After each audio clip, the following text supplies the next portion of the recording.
जय हिंद दोस्तों, आप सभी का स्वागत है एसएससी जीडी के इस नए वीडियो में। आज हम एसएससी जीडी के मोस्ट इंपॉर्टेंट एमसीक्यू क्वेश्चन और एग्जाम में पूछे गए एमसीक्यू क्वेश्चन का एनालिसिस करेंगे और देखेंगे 22 फरवरी एसएससी जीडी के एग्जाम में किस प्रकार का क्वेश्चन पूछा गया। मैं भी पिछले कई दिनों से लगातार प्रैक्टिस करवा रहा हूं, तो हमारे सेट से भी काफ़ी ज़्यादा क्वेश्चन पूछा जा रहा है। तो हम सभी इन टॉपिकों को डिस्कस करेंगे कि सबसे ज़्यादा कौन से ऐसे क्वेश्चन है जो रिपीट पूछा जा रहा है, किन टॉपिकों से रिपीट क्वेश्चन एग्जाम में बन रहा है। तो आप इस वीडियो को अंत तक जरूर देखें। चलिए आज की प्रैक्टिस को हम शुरू करते हैं। पहला क्वेश्चन है 19वीं एशियन गेम 2023 में भारत ने कुल कितने गोल्ड जीते हैं? ऑप्शन ए 28, 38, 12 या 19। 19वीं एशियन गेम कब हुआ? तो वर्ष 2023 में 19वीं एशियन गेम हुआ। तो इसमें दोस्तों भारत ने कुल कितने गोल्ड जीते हैं? 28 गोल्ड जीते हैं। याद रखेंगे ऑप्शन ए इस क्वेश्चन का राइट आंसर होगा। इससे इंपॉर्टेंट क्वेश्चन और पूछे जा सकते हैं, तो याद रखेंगे जैसे भारत ने 28 गोल्ड के साथ साथ 38 सिल्वर जीता है, 41 ब्रॉन्ज जीता है। और आयोजन स्थल इसका कहाँ था? तो आज एग्जाम में क्वेश्चन पूछा जाए तो चाइना में इसका आयोजन स्थल था 19वीं एशियन गेम का। अगला क्वेश्चन है पीएम कौशल विकास योजना भारत में कब शुरू किया गया था? ऑप्शन ए 2014, 2016, 2015, 2019 को। पीएम कौशल विकास योजना वर्ष 2015 में शुरू किया गया था। दूसरे क्वेश्चन का राइट आंसर याद रखेंगे ऑप्शन सी इस क्वेश्चन का सही उत्तर हो जाएगा। क्वेश्चन नंबर 3 है हिल्टन यंग आयोग की सिफारिश पर भारतीय रिजर्व बैंक की स्थापना कब किया गया था? यहीं से एग्जाम में क्वेश्चन बन सकता है कि याद रखेंगे कि भारतीय रिजर्व बैंक की स्थापना किस योजना आयोग की सिफारिश पर किया गया था? तो याद रखेंगे हिल्टन यंग योजना आयोग की सिफारिश पर भारतीय रिजर्व बैंक की स्थापना किया गया था। डेट इंपॉर्टेंट भी है, एग्जामों में डेट भी पूछा जाता है। तो वर्ष 1935 में दोस्तों भारतीय रिजर्व बैंक की स्थापना किया गया था हिल्टन यंग आयोग की सिफारिश पे।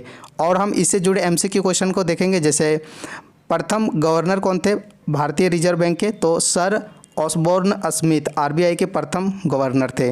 प्रथम भारतीय गवर्नर कौन थे? तो याद रखेंगे जैसे सीडी देशमुख प्रथम भारतीय गवर्नर थे आरबीआई के। वर्तमान में भी कौन है? तो भारतीय रिजर्व बैंक के अभी वर्तमान में गवर्नर है शक्तिकांत दास। इतने इंपॉर्टेंट है, अगर एग्जाम में क्वेश्चन पूछा जाए तो यहीं से पूछा जा सकता है। याद रखेंगे इतने पॉइंट। क्वेश्चन नंबर 4 है 2011 जनगणना के अनुसार सर्वाधिक लिंग अनुपात वाला राज्य कौन सा है?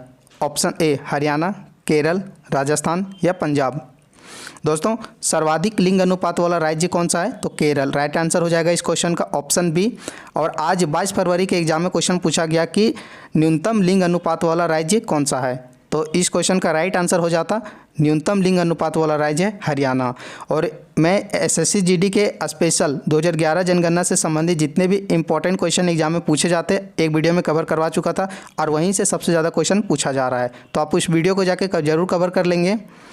अगला क्वेश्चन है पंडित रविशंकर को भारत रत्न पुरस्कार से कब सम्मानित किया गया था? ऑप्शन ए 1999, 1967, 1992 या 1987 को। पंडित रविशंकर दोस्तों या किस वाद्य यंत्र से संबंधित है? इस क्वेश्चन का आंसर आप कमेंट बॉक्स में बताएंगे। इससे जुड़े हम एमसीक्यू क्वेश्चन को कवर करवा देता हूं। जैसे कि पंडित रविशंकर को भारत रत्न पुरस्कार से सम्मानित किया गया था वर्ष 1999 में। राइट आंसर हो जाएगा इस क्वेश्चन का ऑप्शन ए। इससे जुड़े और याद रखेंगे जैसे पंडित रविशंकर को दोस्तों वर्ष 1981 में पद्म विभूषण पुरस्कार से सम्मानित किया गया था। पद्म भूषण पुरस्कार से सम्मानित किया गया था वर्ष 1967 में। संगीत नाटक अकादमी पुरस्कार से सम्मानित किया गया था वर्ष 1962 में। पंडित रविशंकर को भारत रत्न पुरस्कार से सम्मानित किया गया था वर्ष 1999 में। यह सभी इंपॉर्टेंट है, यहाँ से याद रखेंगे। अब किसी न किसी शिफ्ट में फिक्स क्वेश्चन पूछा जा सकता है। अगला क्वेश्चन है 37वें एशियाई खेल में कौन सी मार्शल आर्ट को शामिल किया गया था? ऑप्शन ए गतक, मुखौटा, घूमर या गिद्धा। दोस्तों गिद्धा इंपॉर्टेंट है। मैं इस क्वेश्चन का आंसर नहीं बता रहा क्योंकि आज 22 फरवरी के एग्जाम में पूछा गया कि गिद्धा नृत्य किस राज्य से संबंधित है। मैं कवर करवा चुका हूँ सारे क्वेश्चन को। गिद्धा नृत्य संबंधित है पंजाब राज्य से, याद रखेंगे। और ये क्वेश्चन अभी रिसेंट के आने वाले एग्जामों में अगर पूछा जा सकता है कि 37वें एशियाई खेल में एक मार्शल आर्ट को शामिल किया गया है, तो याद रखेंगे गत्तक। यह भी संबंधित है पंजाब राज्य से, जो 37वें एशियाई खेल में इसको शामिल किया गया है। इंपॉर्टेंट क्वेश्चन यहाँ से बन सकता है। तो इस क्वेश्चन का राइट आंसर याद रखेंगे ऑप्शन ए सही उत्तर हो जाएगा। क्वेश्चन नंबर 7 है भगवान कृष्ण और रुक्मिणी के विवाह पर दोस्तों कौन सा उत्सव मनाया जाता है। क्वेश्चन का आंसर रीड करेंगे और बताएंगे इस क्वेश्चन का सही उत्तर क्या होगा। भगवान कृष्ण और रुक्मिणी के विवाह पर दोस्तों कौन सा उत्सव मनाया जाता है, तो माधवराई मेला मनाया जाता है। इस क्वेश्चन का राइट आंसर हो जाएगा ऑप्शन ए। इस क्वेश्चन को कमेंट बॉक्स में बताएंगे माधवराई मेला यह किस राज्य में आयोजित होता है। पढ़ते हैं अगले क्वेश्चन की ओर। क्वेश्चन नंबर 8, वॉलीबॉल में खिलाड़ियों की संख्या कितनी होती है। ऑप्शन ए 6, 9, 12 या 5।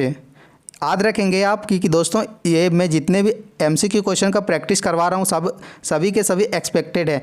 आने वाले एग्जाम के लिए यहाँ से डायरेक्ट क्वेश्चन पूछा जा सकता है। तो इससे जुड़े भी एमसीक्यू क्वेश्चन को हम कवर करेंगे कि वॉलीबॉल के खेलों में दोस्तों खिलाड़ियों की संख्या होती है 6। इस क्वेश्चन का राइट आंसर हो जाएगा।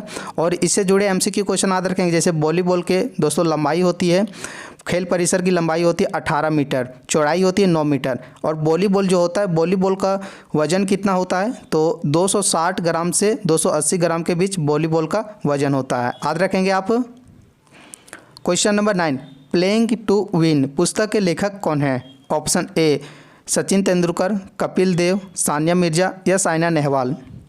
एक क्वेश्चन यहाँ से बन सकता है कि प्लेइंग टू विन पुस्तक के लेखक कौन है, तो इस क्वेश्चन का राइट आंसर हो जाएगा साइना नेहवाल। दोस्तों यह प्लेइंग टू विन पुस्तक के लेखक हैं। Playing it my way, playing it my way पुस्तक के लेखक कौन है, अगर एग्जाम में क्वेश्चन पूछा जाए तो Sachin Tendulkar playing it my way पुस्तक के लेखक हैं। आप बताएंगे कमेंट बॉक्स में कि साइना नेहवाल या किस खेल से संबंधित हैं। बढ़ते हैं अगले क्वेश्चन की ओर। Question number 10, Kaziranga national park Bharat के किस राज्य में स्थित है। ऑप्शन ए असम, मणिपुर, मिजोरम या मेघालय। 20 फरवरी के एग्जाम में दोस्तों क्वेश्चन पूछा गया कि गिर राष्ट्रीय उद्यान यह किस राज्य में स्थित है। गिर राष्ट्रीय उद्यान यह स्थित है गुजरात राज्य में। मैं सभी क्वेश्चन को कवर करवा चुका हूं अपने प्रैक्टिस सेट में। और दोस्तों याद रखेंगे कि इस बार एसएससी जीडी के एग्जाम में क्वेश्चन का लेवल कुछ नहीं है, बड़ी आसान ही क्वेश्चन पूछे जा रहे हैं एग्जाम में। कोई स्टूडेंट डरेगा नहीं कि काफ़ी हाई लेवल का क्वेश्चन आ रहा है, बहुत आसान क्वेश्चन इस बार एग्जाम में पूछा जा रहा है। तो बताएंगे काजीरंगा नेशनल पार्क किस राज्य में स्थित है, तो यह स्थित है असम राज्य में। ऑप्शन ए इस क्वेश्चन का सही उत्तर हो जाएगा। असम में दोस्तों यह किस नदी के किनारे, तो ब्रह्मपुत्र नदी के किनारे काजीरंगा नेशनल पार्क स्थित है। याद रखेंगे कितने क्वेश्चन। क्वेश्चन नंबर 11, निम्नलिखित में से कौन सा महासागर त्रिभुजाकार का है। ऑप्शन ए अटलांटिक महासागर, प्रशांत महासागर, हिंद महासागर या अरब सागर। पिछले बार एसएससी जीडी के एग्जाम में क्वेश्चन पूछा गया था कि कौन सा महासागर एस अक्षर का है, तो एस अक्षर का दोस्तों महासागर है अटलांटिक महासागर। अटलांटिक महासागर या एस अक्षर का है, याद रखेंगे। लेकिन इस क्वेश्चन में तो पूछा गया है कि त्रिभुजाकार का कौन सा महासागर है, तो त्रिभुजाकार दोस्तों या हिंद महासागर जो है त्रिभुजाकार का है। 11वें क्वेश्चन का राइट आंसर हो जाएगा ऑप्शन सी। मैं क्वेश्चन के साथ साथ ऐसे क्वेश्चन बता देता हूं जो एग्जाम में यहां से पूछा जा सकता है। क्वेश्चन नंबर 12, भारतीय संविधान में नागरिकता किस अनुच्छेद में वर्णित है। क्वेश्चन का आंसर रीड करके बताएंगे सही उत्तर क्या होगा। अगर आप डेली एसएससी जीडी के जीके जीएस क्वेश्चन का प्रैक्टिस करना चाहते हैं तो इस चैनल को सब्सक्राइब और इस वीडियो को अपने दोस्तों के पास शेयर जरूर करें ताकि उसे भी इन सभी एमसीक्यू क्वेश्चन का प्रैक्टिस करने में हेल्प मिले। याद रखेंगे नागरिकता संबंधी दोस्तों यह किस अनुच्छेद में वर्णन है, तो 5 से 11। इस क्वेश्चन का राइट आंसर हो जाएगा option A. Question number 13, ST/SC प्रशासन एक्ट 1989 संविधान के किस भाग में वर्णन है। ऑप्शन ए भाग 9, भाग 10, भाग 11 या भाग 6। क्वेश्चन नंबर 13 का राइट आंसर हो जाएगा दोस्तों ST/SC प्रशासन एक्ट या किस भाग में वर्णित है, तो भाग 12 में।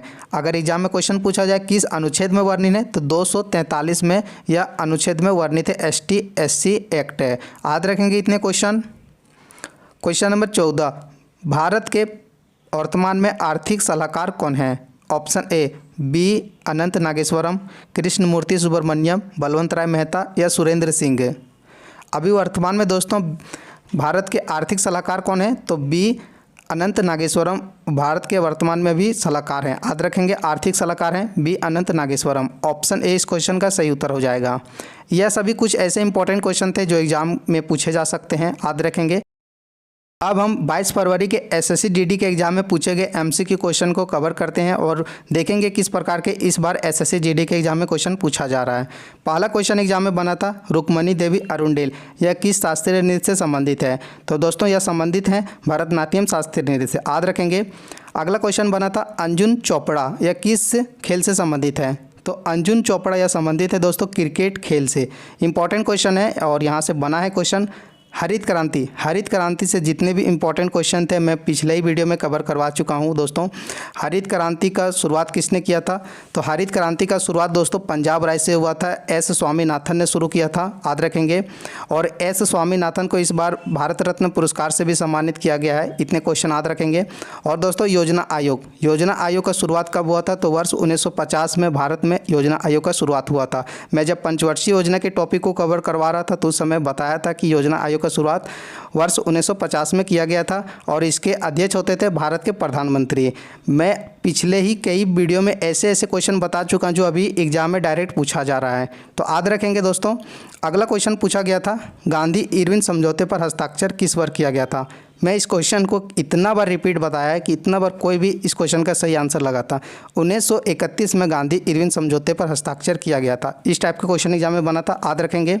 अगला क्वेश्चन था, साइमन कमीशन भारत कब आया था? ये क्वेश्चन बना था एसएससी जीडी के एग्जाम में। तो वर्ष 1928 में साइमन कमीशन दोस्तों भारत आया था, याद रखेंगे। अगला क्वेश्चन बना था जनगणना के इस टॉपिक को मैं कई बार सभी स्टूडेंट को बताया था कि जनगणना इंपॉर्टेंट है, यहाँ से एग्जाम में क्वेश्चन बनेगा। और शुरू से ही अभी तक लगातार हर एक शिफ्ट में जनगणना से क्वेश्चन बना है और लगभग सभी क्वेश्चन हमारे सेट से पूछा जा रहा है, तो याद रखेंगे। तो दोस्तों भरतनाट्यम शास्त्रीय नृत्य या किस राज्य से संबंधित है? तो भरतनाट्यम शास्त्रीय नृत्य क्वेश्चन पूछा गया था, किस राज्य से संबंधित है? तो इसका संबंध या दोस्तों तमिलनाडु राज्य से है, याद रखेंगे। भरतनाट्यम शास्त्रीय नृत्य का पुराना नाम है सादीर और यह दोस्तों भरतनाट्यम शास्त्रीय नृत्य यह सबसे पुराना शास्त्रीय नृत्य है। इंपॉर्टेंट क्वेश्चन है, अगर एग्जाम में बना तो याद रखेंगे। अगला क्वेश्चन बना था गिद्धा नृत्य शैली, थोड़ा मिस टाइपिंग हुआ है। गिद्धा नृत्य शैली का संबंध किस राज्य से है? मैं पीछे ही बता चुका हूं कि गिद्धा नृत्य शैली का संबंध किस राज्य से है। इसका संबंध दोस्तों पंजाब राज्य से है और यह क्वेश्चन आज 22 फरवरी के एग्जाम में क्वेश्चन पूछा गया है। अगला क्वेश्चन है हड़प्पा सभ्यता हिस्ट्री के पोर्शन है। इस टॉपिक को मैं प्रैक्टिस के तौर पर एक वीडियो में कवर करवाया था जो इंपॉर्टेंट है और यहाँ से क्वेश्चन में बना है, तो याद रखेंगे। हड़प्पा सभ्यता को आप जरूर कवर कर लें क्योंकि यहाँ से क्वेश्चन पूछा जा रहा है। अगला क्वेश्चन है रतन टाटा पुरस्कार, इस टाइप का कुछ क्वेश्चन था, मुझे एग्जैक्ट पता नहीं है। अगर किसी भी स्टूडेंट को पता है तो क्वेश्चन जरूर कमेंट करके बताएंगे। यह सभी कुछ ऐसे इंपॉर्टेंट क्वेश्चन थे दोस्तों जो एग्जाम में बन रहा है। अभी रिसेंट में अगर बात करें तो शास्त्रीय नृत्य, लोक नृत्य और वाद्य यंत्र वादक से एग्जाम में क्वेश्चन पूछा जा रहा है जो काफ़ी इंपॉर्टेंट है। और एक क्वेश्चन और एक टॉपिक बता दूं जैसे पंचवर्षीय योजना और भारतीय जनगणना 2011, यहाँ से सबसे ज़्यादा क्वेश्चन बन रहे हैं। तो अब इन टॉपिकों को जरूर कवर कर लेंगे। और अगर प्रैक्टिस करना चाहते हैं तो मैं पिछले कई दिनों से लगातार प्रैक्टिस करवा रहा हूं जो मेरे सेट से काफ़ी ज़्यादा क्वेश्चन बन रहे हैं, तो आप उस वीडियो को जरूर जाके प्रैक्टिस लगा के अपना एग्ज़ाम देने जाएं। क्वेश्चन का लेवल कुछ नहीं आ रहा, बहुत से आसान क्वेश्चन पूछे जा रहे हैं एग्जाम में, तो आपको डरने की ज़रूरत नहीं है। थैंक यू दोस्तों, मिलते हैं नेक्स्ट वीडियो में। Bye bye, take care.